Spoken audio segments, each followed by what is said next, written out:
네, 안녕하세요. 2월 10일 목요일 짱목과 말씀수다의 시간입니다. 예, 오늘도 함께 하신 여러분들 환영하고 사랑하고 축복합니다.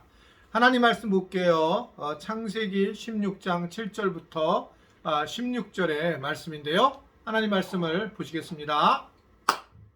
여호와의 사자가 광야의 샘물 곁 곧 술길 샘 곁에서 그를 만나 이르되 사레의 여종 하가라 내가 어디서 왔으며 어디로 가느냐. 그가 이르되 나는 내 여주인 사레를 피하여 도망하나이다.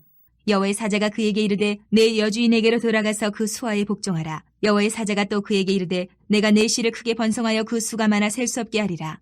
여호와의 사자가 또 그에게 이르되 내가 임신하였은즉 아들을 낳으리니 그 이름을 이스마엘이라 하라. 이는 여호와께서 내 고통을 들으셨음이니라.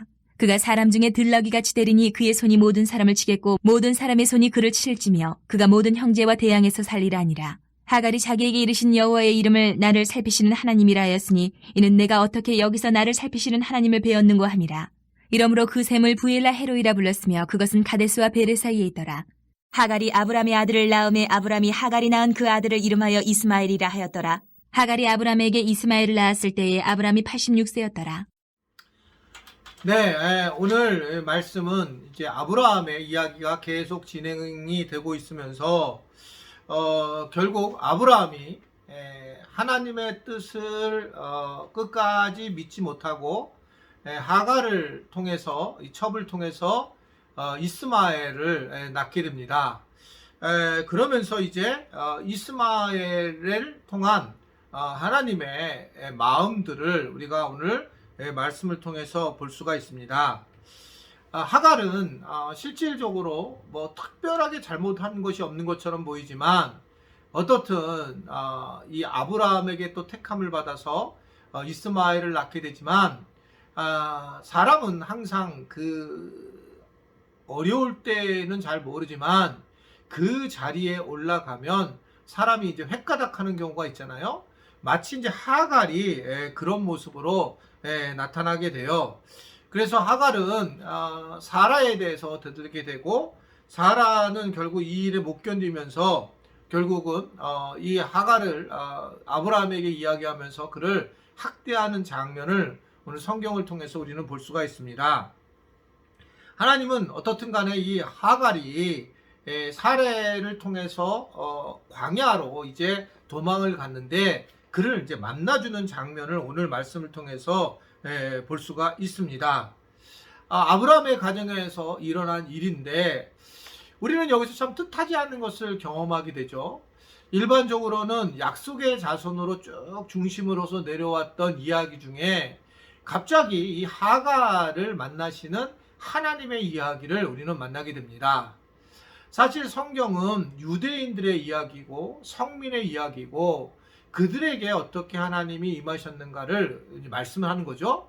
그래서 이스라엘 백성들이 훌륭한 게 아니라 하나님이 그냥 특별히 이스라엘 백성을 택해서 그래서 하나님이 하시고자 하는 말씀들을 이제 쉽게 우리가 알기 쉽게 다양한 민족이면 헷갈리기 때문에 유대민족을 통해서 이 말씀을 하신 거거든요. 이제 그런 과정에서 결국 특별하게 무슨 에돔의 이야기라든지 바벨론이라든지 아시리아 이야기가 중간중간에 조금씩 나오지만 그러나 메인 이야기는 결국 이스라엘의 이야기인 걸 볼 수 있어요. 그런 면에서 보게 되면 오늘 말씀을 보면 그러면서 하나님은 예민하게 이 하갈에 대해서 그의 마음을 만지시고 또 그의 고통을 들으셨다라고 하는 것을 이야기를 하면서 하나님께서 그를 이스마엘이라고 하는 그 아들을 낳게 하는 상황을 보게 되는 것이 오늘 본문의 내용의 말씀입니다. 이 말씀은 결국 하나님은 가난한 자와 아픈 자와 함께하고 계신다라고 하는 것을 이야기를 하고 있어요. 즉 하갈이라고 하는 너무나 고통스러워하는 그 아픔 속에 하나님이 찾아와서 하나님이 함께 하시는 모습이 오늘 본문 말씀에 나와 있습니다. 그러면서 그 모습에서 하나님은 10절에 보면 내 씨를 크게 번성하여 그 수가 많아 셀 수 없게 하리라.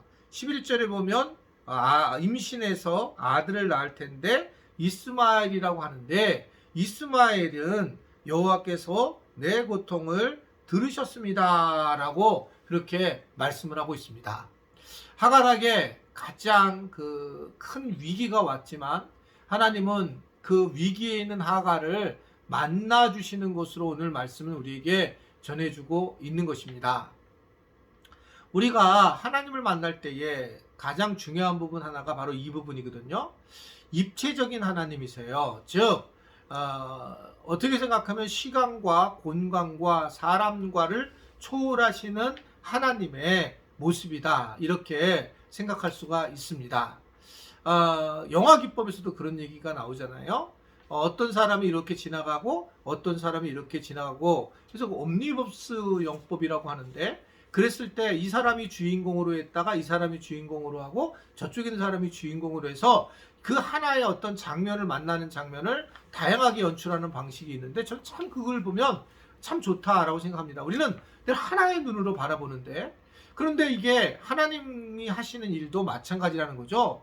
하나님께서 실제로 이러한 하갈에 대해서도 또다시 하나님이 위로하고 계시더라. 사라에게는 어떻게 했을까? 저는 사라에게도 위로가 있을 거라고 하고 생각을 하고 있습니다. 하나님은 나만의 하나님이 아니라 모든 사람의 하나님, 누구에게나 함께하는 하나님라고 우리가 생각하고 바라보는 것이 중요하다.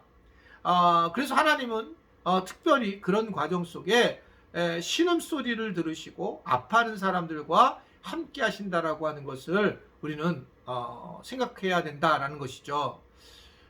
출애굽을 이스라엘 백성들이 이제 하게 될 때에도 사실 하나님이 아브라함에게 예언을 했지만 이들이 바로의 노역에 힘들어서 유대인들이 하나님께 부르짖었다라고 출애굽기 1장과 2장에 나와 있잖아요. 그때 부르짖는 소리를 들으사 하나님께서 이들에게 나타나셔서 이들을 이끌어내는 장면을 우리는 볼 수가 있습니다. 낮은 곳으로 향하시는 하나님, 낮은 곳에 함께 하시는 하나님, 하나님은 낮은 곳에 함께 하시는 분이시라는 것들을 우리에게 말씀을 하고 있는 겁니다.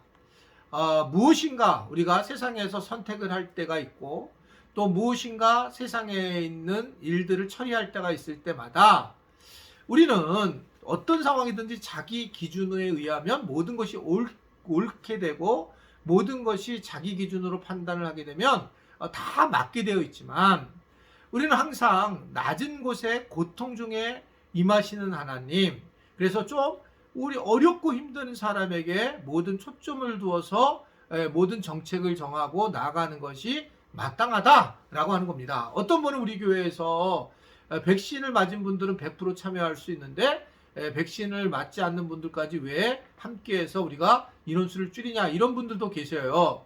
그러나 우리가 근본적으로는 뭐 그런 방법도 좋은 방법이긴 하지만, 그러나 본질적으로는 우리가 함께 더불어 가는 것이 훨씬 중요하다. 힘들고 어려운 분들과 함께 가는 것이 하나님의 뜻이라고 하는 것을 엿보게 됩니다. 우리 주변에도 하갈과 같은 사람이 있고 또 내 자신도 하갈이 될 수도 있어요. 이럴 때마다 하나님이 낮은 곳에서 나를 붙드시고 나에게 나의 신음소리와 나의 고통소리를 들으신다라고 하는 것을 말씀하고 있습니다. 기도는 그래서 부르짖음이고 기도는 신음소리다, 이렇게 생각할 수 있잖아요. 예레미야 33장에도 보게 되면 너는 내게 부르짖으라 라는 말씀이 있습니다. 이것은 내용의 의미보다는 하나님을 향한 마음을 의미를 하고 있는 거죠. 그래서 아무쪼록 우리 지체들도 하나님과의 관계 속에서 마음을 드러내고 우리의 고통과 우리의 아픔을 하갈처럼 나타날 때에 하나님이 나의 기도와 내 마음을 들으시고 감찰해 주시고 위로해 주신다는 것을 알고, 힘들고 어려운 분들은 하나님의 은혜를 경험하고 하나님의 음성을 듣는 그런 귀한 하루가 되기를 바랍니다. 기도하겠습니다. 하나님 아버지, 우리가 하갈처럼 외롭고 힘든 상황에 고통 중에 있을 때가 많이 있습니다. 그런 과정 중에도 우리를 사랑하셔서 은혜로 늘 채워주심을 감사합니다. 하나님께 부르짖고 하나님께 나아갈 때 우리의 연약함을 주님이 아시오니 우리의 연약함을 붙잡아 주시고, 주님 늘 우리가 주님 앞에 부르짖으며 주님께 우리의 마음을 드려 주님의 마음에 위로함을 받고 주님의 음성을 들을 줄 아는 우리 모두가 되도록 도와주시고 인도하여 주옵소서. 주께서 하실 은혜에 감사하며 예수님의 이름으로 기도드리옵나이다. 아멘.